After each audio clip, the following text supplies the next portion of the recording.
We'd like to apologize for the poor sound quality. I'll now insert just before the break. Let's move on. Now, the situation on farms in the Western Cape is calm, but it remains tense. The violent farm workers' strike has been called off, but it's a temporary halt, as COSATU says it is giving President Jacob Zuma and his cabinet a chance to sort out the labor issues. It all started at Viljoen and is spread to several other areas, including Hex River Valley and Ceres in the Boland. Unrest also spread to Robertson in the Breda River Valley. About 200 workers blockaded the road between Robertson and Bonnievale. This is where defiant farm workers burned down this warehouse, all in the name of a push for better wages.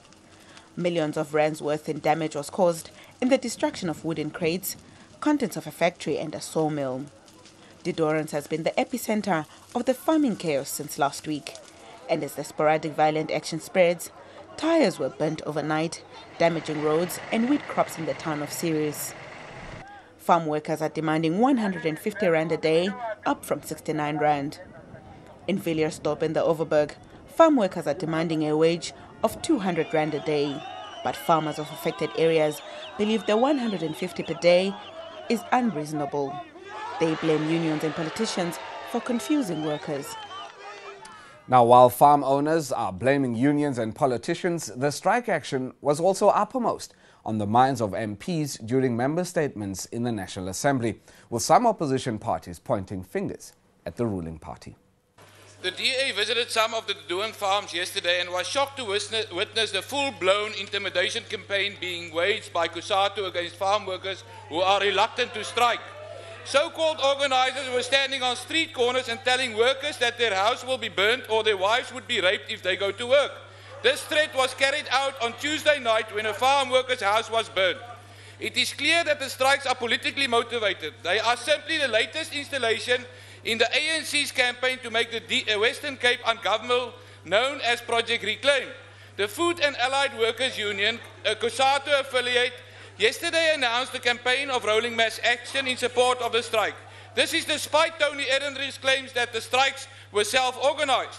This rolling mass action in the Western Cape makes no sense because the national minimum wage is not set by the provincial government, it's set by the National Minister of Labour, the ANC's Mildred Oliphant, in consultation with COSATU, who agreed to the minimum wage.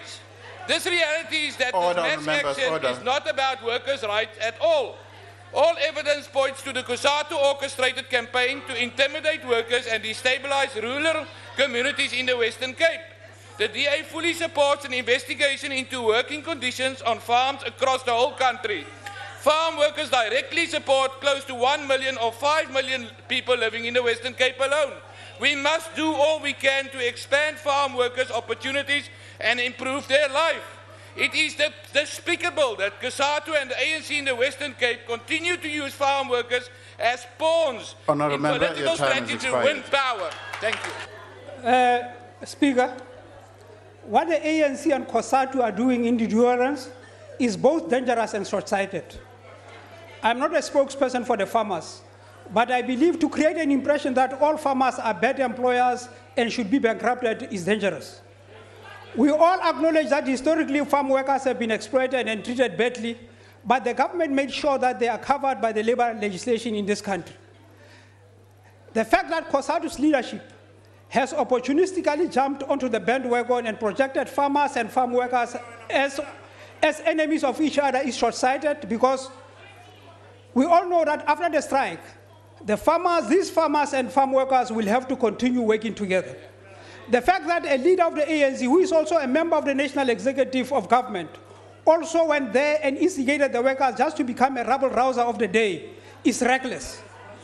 It is reckless because the message he's sending is that the government is against the farmers and that farmers must be treated like enemies and their properties destroyed. However, what he failed to tell the workers is that their demands can easily be met by the government increasing the minimum wage of farm workers, because it is the Minister of Labour who has the powers to set the minimum wage.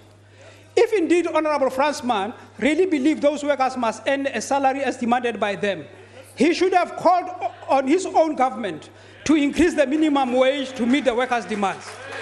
The danger of having a long strike is that when workers are on strike, employers are planning on how to reduce the number of workers and introduce mechanization in as far as production is concerned. And when things settle after the strike, they start retrenching workers in the name of rationalization. As COPE, we believe that political parties must stop interfering with the industrial relations issues, because we believe that they just muddy the waters and will not be there to repair the relation between workers and employers after the strike. We are concerned about the violence which has accompanied the strike, because the national road is closed, and the ANC and COSATU are responsible for that. Honourable Member, time has expired. I think it is a bit rich to raise the point as is pointed it out. I think what we accept is that COPE is sending its members to the DA, but I don't think you need to send your soul also to the DA. I think what we are sitting with here is the reality. This is the reality of the Western Cape. Productively in agriculture, the Western Cape agriculture, both in land and resources, is supposed to in fact earn more and then pay more to their workers than anywhere else in the country based on the productive nature. That's the first thing.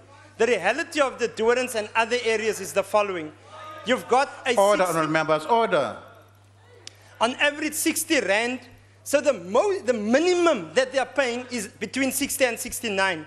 But then what they do, by stealth, organized agriculture take away that money. How do they take it away? They use it, for example, they insist farm workers must now pay electricity. They insist farm workers must pay rental. And they insist they must pay water. Essentially what a farm worker in the Western Cape on average then will get out on average a day is between 15 and 20 rand a day. That's the central problem that we are getting. Order, honourable members, order.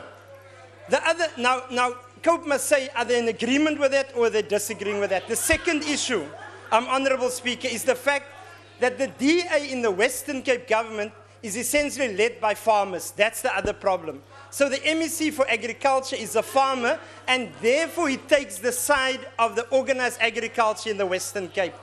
Tiens Botha is a farmer, and therefore he takes the side. And then suddenly they've elected a new leader in the DA in the Western Cape, which I will say is soos 'n Bobbejaan werf. Want al wat hy doen, hy luister na wat die plaasboer sê in die geval van Witzenberg. That's the real issue. Honourable Member, your time has expired. Point of order, Speaker. Unfortunately, we have to leave it there. Our time is up. But please do join us again tomorrow when we bring you coverage of the President's reply to oral questions in the National Assembly. Until then, from me and the team, it's goodbye.